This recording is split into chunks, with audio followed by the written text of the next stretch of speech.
comment, sir? Any comment? Any comment, sir? Yes, sir. Do you have comment? Afzal, Just a moment, please. Afzal, Mike. They said that they should conduct a post-mortem on him in order to clarify the cause of the death. And we rejected because they said that he was dead due to heart attack. So that's why if it is heart attack, there is no necessity to conduct a post-mortem. But they forced post-mortem without permission and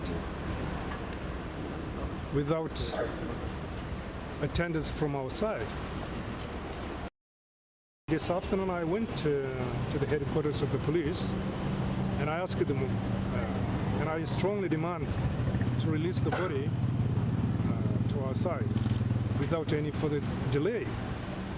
But they rejected, raising the issue which has nothing to do with the clarification of the cause of death.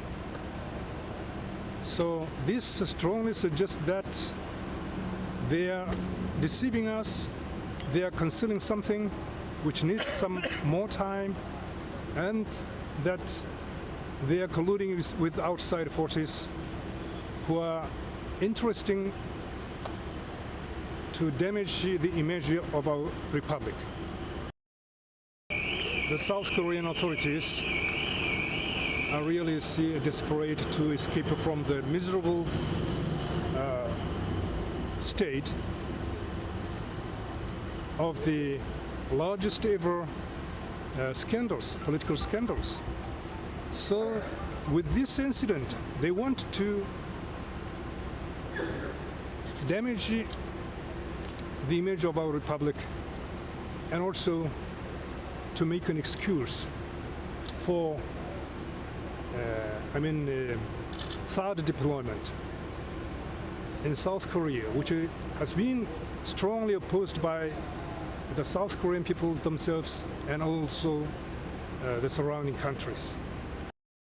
They want to draw attention, you see, to our republic with this incident. So we strongly urge and demand the Malaysian side not to be entangled with a political plot by the hostile forces towards the DPRK who want to damage the image of our republic and to release the body immediately without any condition, because they have already conducted post-mortem and they can get easily see the result of the post-mortem. So we strongly condemn the Malaysian side act.